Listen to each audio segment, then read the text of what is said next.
Welcome back to History and War.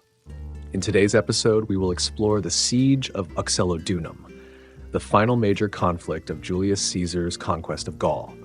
We will follow the last desperate resistance of the Gallic rebels, the campaigns of Roman commanders such as Gaius Caninius Rebilus and Gaius Fabius, and Caesar's brutal siege tactics that ultimately forced the defenders into surrender.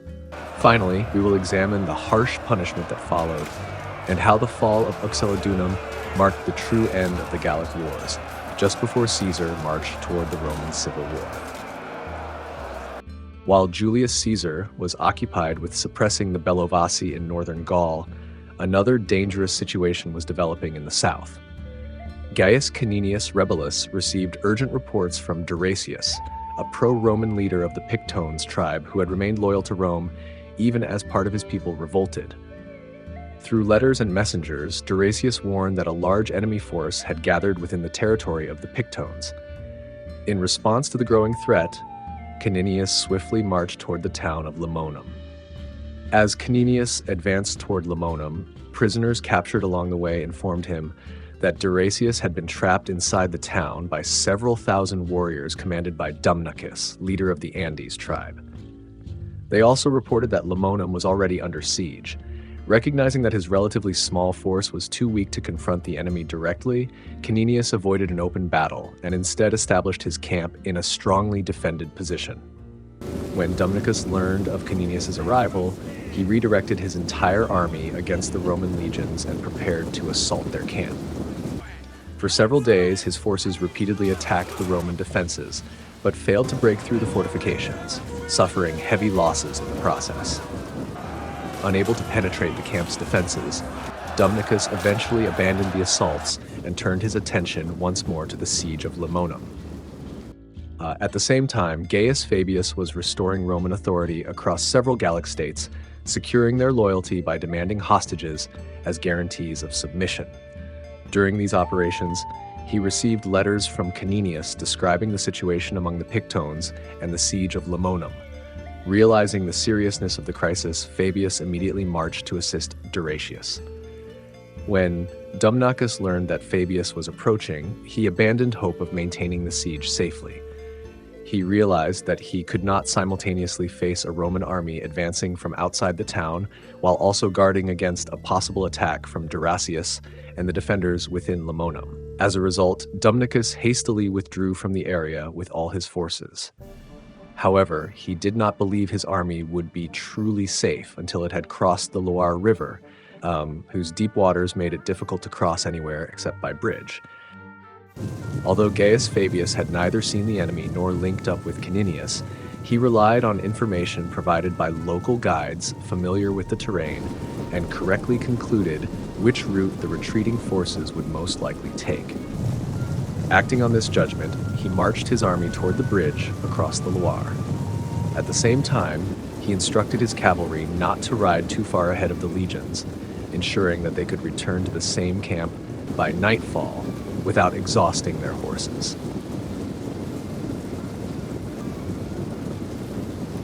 Following Fabius's instructions, the Roman cavalry advanced in pursuit and caught up with the rear of Dumnacus's retreating army. The Gallic forces, already demoralized, burdened with baggage, and attempting to flee, were unable to organize an effective defense. Seizing the opportunity, the Roman horsemen launched a sudden attack, killing many of the enemy and capturing considerable booty. After successfully carrying out the operation, the cavalry returned safely to camp. On the following night, Gaius Fabius once again sent his cavalry ahead of the main army, ordering them to engage the enemy and slow their retreat until the legions could arrive. Determined to carry out these orders effectively, Quintus Attius Verus, commander of the cavalry and a man noted for his courage and tactical ability, rallied his horsemen and aggressively pursued the enemy. He positioned part of his force in strategically favorable locations while leading the remainder into direct combat against the retreating Gauls. The enemy cavalry responded with unexpected determination, making a strong stand against the Roman horsemen. At the same time, the Gallic infantry repeatedly halted their retreat in order to support their cavalry, turning the engagement into a larger and more intense battle. Fierce fighting soon developed on both sides. The Roman cavalry fought with exceptional confidence and aggression. Having defeated the enemy the previous day and knowing that the legions were close behind them, they were driven both by the shame that retreat would bring and by a desire to finish the battle through their own courage before the infantry arrived. As a result, they fought fiercely even against enemy infantry forces. Meanwhile, the Gauls believed that no additional Roman troops were approaching, since only cavalry had confronted them the day before. Convinced that they had found an opportunity to destroy the Roman horse entirely, they committed themselves fully to the struggle. After the battle had raged fiercely for some time, the Roman legions finally appeared in close formation and suddenly came into view of the enemy. Their arrival immediately changed the course of the engagement, as the advancing infantry signaled that the full Roman army had now entered the battle. At the sight of the approaching Roman legions, the Gallic cavalry was struck with panic, while the infantry became completely demoralized. In confusion, the fleeing troops broke through their own baggage train and scattered in disorder, raising loud cries as they attempted to escape. The Roman cavalry, which shortly before had been fiercely engaged in combat against a resisting enemy, now became even more aggressive as victory appeared certain.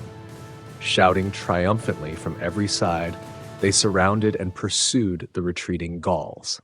The slaughter continued for as long as the Roman horses had the strength to chase, and their riders could still strike with their weapons.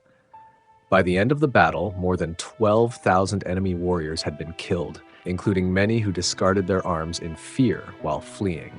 The Romans also captured the entire enemy baggage train. With the Andes defeated and the region pacified through the destruction of its fighting force and military resources, Caninius was ordered to move toward the province in pursuit of a force of roughly 5,000 men. This group was made up largely of bandits, runaway slaves, and other desperate elements under the leadership of Drappes and Lucterius. Lucterius was already well known to the Romans. During the Great Gallic Revolt of 52 BC, he had acted on the orders of Vercingetorix and led a raid into Transalpine Gaul in an attempt to spread the uprising beyond central Gaul and threaten Roman territory directly. Caninius advanced with 2 legions, determined to prevent a small but dangerous force of desperate men from threatening the province. Roman commanders feared that continued raids and acts of plunder by such bands could not only damage the region itself, but also bring serious embarrassment to Roman authority and prestige. Meanwhile, Fabius marched with the remainder of the army against the Carnutes and the other Gallic states whose troops had supported Dumnacus in the recent campaign. Fabius believed that these tribes, weakened and discouraged by their recent defeat, would now be more willing to submit to Roman authority. However, he also understood that if they were given time to recover, they could easily be stirred into rebellion once again through the influence and appeals of Dumnacus. On this occasion, Fabius acted with remarkable speed and success in restoring Roman control over the rebellious states. The Carnutes, despite having endured repeated Roman campaigns and never previously seeking peace, now surrendered and provided hostages as guarantees of their submission. The example set by the Carnutes also influenced the more distant coastal tribes of Gaul, collectively known as the Armoricae. These peoples, living along the Atlantic regions in the far west of Gaul, submitted to Roman authority almost immediately after Fabius arrived with his legions, obeying his demands without resistance. Meanwhile, Dumnacus, driven from his own lands and left without support, was forced to wander in hiding and eventually seek refuge in the remotest regions of Gaul. Meanwhile, Drappes and Lucterius realized that Caninius and the Roman legions were closing in on them. They understood that attempting to enter the province while a Roman army was in pursuit would almost certainly lead to their destruction. At the same time, they were no longer free to roam across the countryside carrying out raids and plundering settlements. As a result, they halted in the territory of the Cadurci, the native tribe of Lucterius. In earlier years, Lucterius had possessed considerable influence among his countrymen and had earned a reputation among the Gauls as a constant instigator of rebellion and new military ventures. Using this influence, He and Drappes gathered their forces and seized the stronghold of Uxellodunum, a town that had once been under his authority and was naturally well fortified by its terrain. Lucterius then persuaded the inhabitants to join their cause against Rome. After Caninius arrived at Uxellodunum, he quickly recognized the strength of the town's defenses. The settlement was protected on all sides by steep and rocky heights that would have been extremely difficult for armed troops to climb, even without enemy resistance. He also observed that the inhabitants possessed large quantities of supplies and valuables, yet any attempt to secretly remove them from the town would likely fail, since Roman cavalry and legions closely controlled the surrounding area. Realizing that a direct assault would be costly, Caninius adopted a methodical strategy. He divided his army into 3 separate forces and established 3 camps on elevated ground around the town. From these positions, he planned gradually to construct siege lines encircling Uxellodunum as far as his troops could endure the labor. When the inhabitants of Uxellodunum realized what Caninius intended, they became alarmed by memories of the terrible siege of Alesia. Fearing that they might suffer the same fate, they grew increasingly anxious about the possibility of starvation during a prolonged blockade. Among them, Lucterius was especially influential, since he had personally witnessed the disaster at Alesia. Drawing on that experience, he strongly urged the defenders to secure an adequate supply of grain before the Roman siege lines were completed. Acting on this advice, the defenders agreed to leave part of their force behind to hold the town, while the lighter and more mobile troops departed to gather provisions from the surrounding countryside. Once the plan had been approved, Drappes and Lucterius departed from Uxellodunum during the following night, leaving behind a garrison of 2,000 men, while taking the remainder of their forces with them. Over the next several days, they operated throughout the territory of the Cadurci. Some local inhabitants willingly assisted them by supplying grain, while others lacked the strength to resist their demands. In this way, the rebels succeeded in gathering a substantial quantity of provisions. At the same time, the defenders of Uxellodunum launched occasional nighttime sorties against the smaller Roman outposts surrounding the town. Because of these repeated attacks, Caninius postponed the construction of a complete line of fortifications around the settlement. He feared that once the siege works were fully extended, he might not have enough troops to defend every section effectively. Dispersing his soldiers across too many positions, he believed, would dangerously weaken his forces. After gathering a large supply of grain, Drappes and Lucterius established a camp roughly 10 miles from Uxellodunum. From this position, they intended to transport the provisions gradually into the besieged town in order to avoid attracting Roman attention. The two commanders then divided their responsibilities. Drappes remained behind in the camp with part of the army to guard the supplies and protect the position, while Lucterius personally escorted the wagon train carrying the grain toward the town. After placing guards at intervals along the route, Lucterius set out around the 10th hour of the night, leading the supply convoy through narrow forest paths toward Uxellodunum. However, the movement of the column was detected by Roman sentries, while scouts sent out from the camp quickly reported the enemy's activities to Caninius. Reacting immediately, Caninius dispatched nearby cohorts that were already armed and prepared for action from the nearest watchposts. At dawn, the Romans launched a sudden assault on the convoy. Shocked by the unexpected attack, the Gauls scattered in confusion and attempted to flee in different directions toward their guards. As soon as the Roman soldiers realized that the enemy was breaking apart, they attacked with great ferocity and gave no quarter. Almost none of the escorts survived the assault. Lucterius himself managed to escape with only a small number of followers, but he did not dare return to the rebel camp afterward.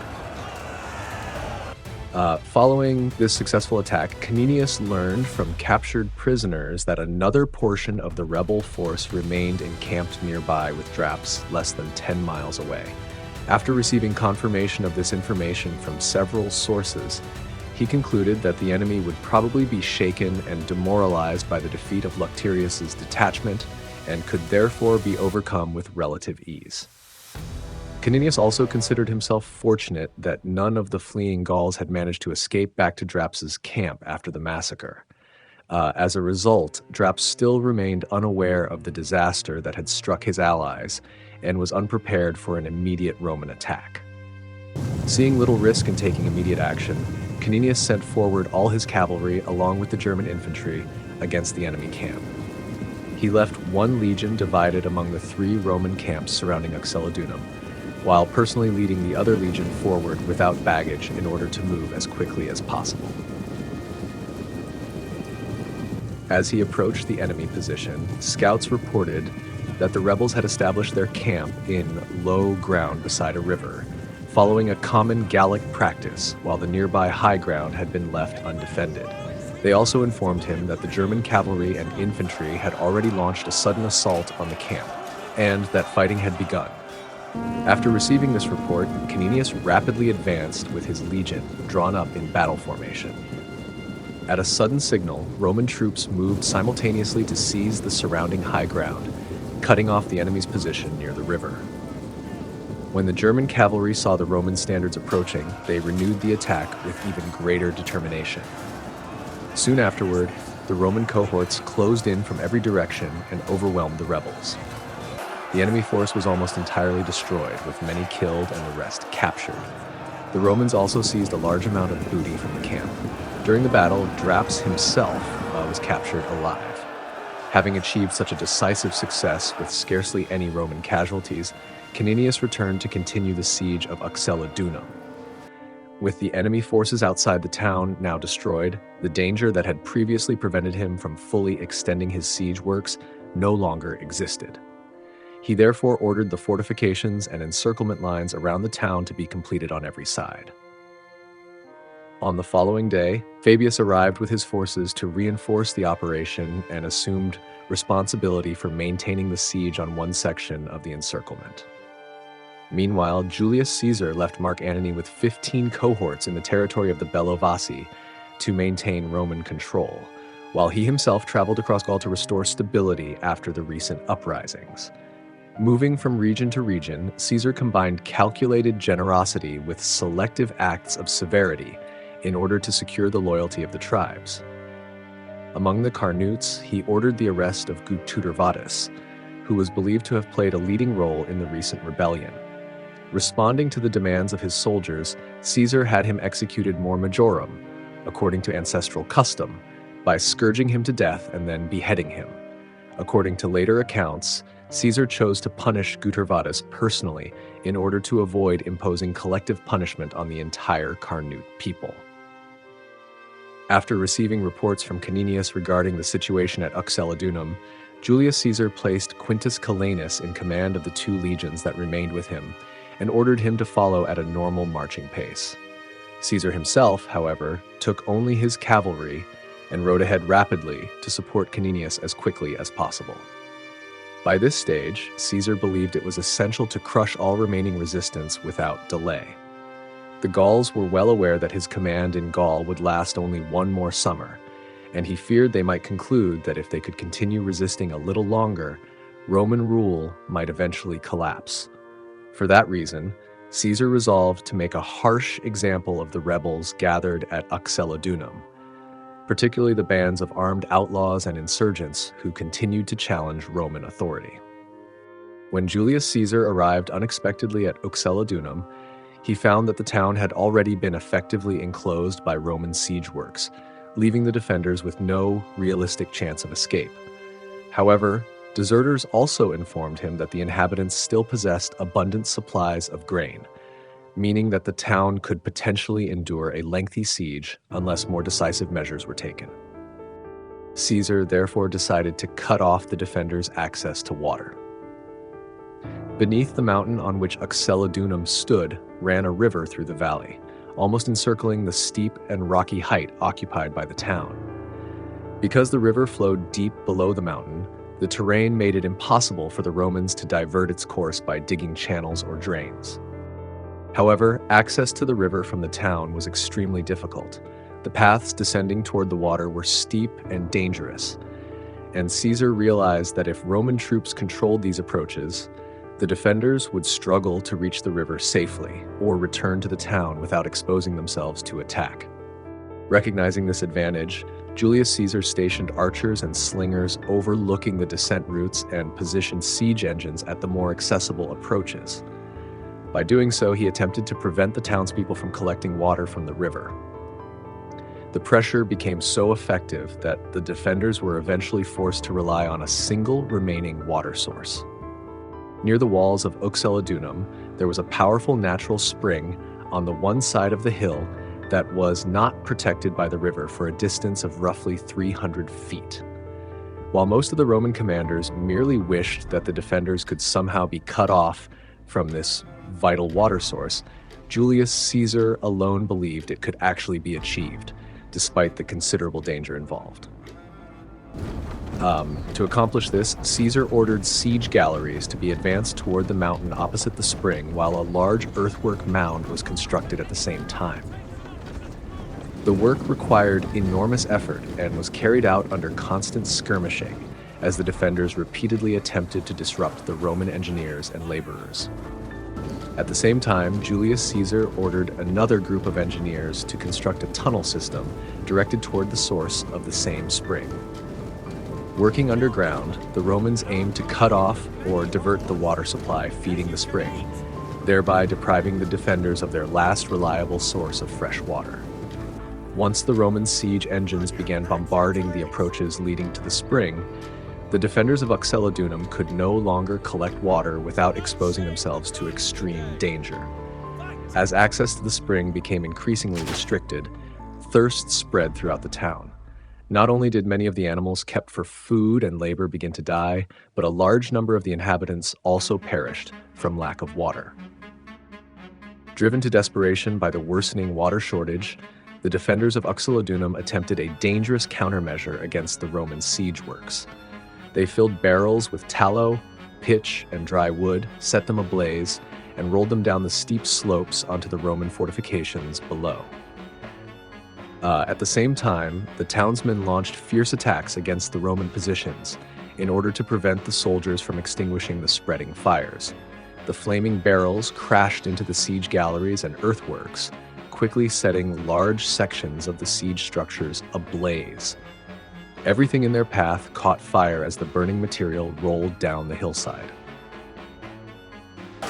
Despite fighting under extremely hazardous conditions and from a difficult position, the Roman troops maintained remarkable discipline and courage.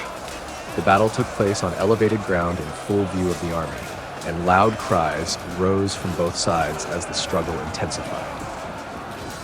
In the midst of flying missiles and spreading flames, Roman soldiers deliberately exposed themselves to danger with conspicuous bravery, eager for their valor to be witnessed and remembered by their comrades. Seeing that many of his soldiers were being wounded in the struggle around the burning siege works, Julius Caesar devised a diversion to relieve the pressure. He ordered cohorts to advance up the mountain on all sides and, while pretending to prepare an assault on the walls, raise loud battle cries. The defenders, alarmed by the sudden commotion and uncertain about what was happening elsewhere around the town, feared that a full-scale assault had begun. In response, they withdrew many of their fighters from the attacks on the Roman siege works and repositioned them along the walls to defend the town. This gave the Romans enough time both to extinguish the fires that had spread through their fortifications and to repair the damaged sections of the siege lines without risking a major engagement. Even after suffering terribly from thirst and losing much of their strength to the drought, the defenders of Uxellodunum continued to resist stubbornly. Eventually, however, the Roman mining operations succeeded in cutting through the underground channels feeding the spring and diverting the water away from its source. The spring, which had flowed constantly until then, suddenly dried up. The inhabitants were so overwhelmed by this event that they believed it could not have been achieved by human skill alone, but only through the will of the gods. Broken by necessity and despair, the defenders finally surrendered to the Romans. After the fall of Uxellodunum, Julius Caesar accepted the surrender of the defenders. However, determined to ensure that this would become the final major rebellion in Gaul, he imposed a punishment intended to serve as a permanent warning to all other tribes. Rather than executing the survivors or selling them into slavery, which was common practice in ancient warfare, Caesar ordered that the hands of all surviving men of military age be cut off while sparing their lives. The mutilated survivors were then dispersed throughout Gaul as a visible reminder of the consequences of rebellion against Rome. Some modern historians argue that Hirtius's comments on Caesar's policy may reflect concerns connected more closely with the coming Roman civil war than with the Gallic campaigns themselves.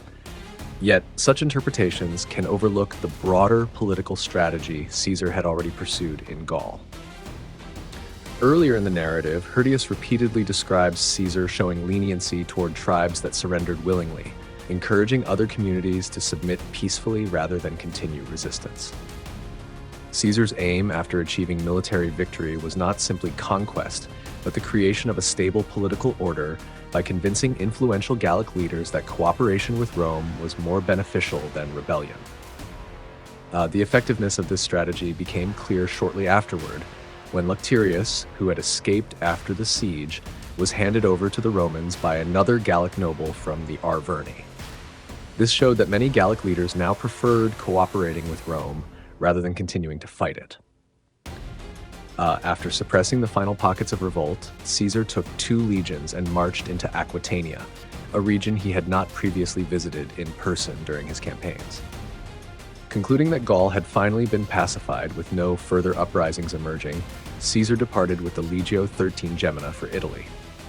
Soon afterward, in December of 50 BC, Caesar crossed the Rubicon River, an act that initiated the Great Roman Civil War and transformed the history of the Roman Republic.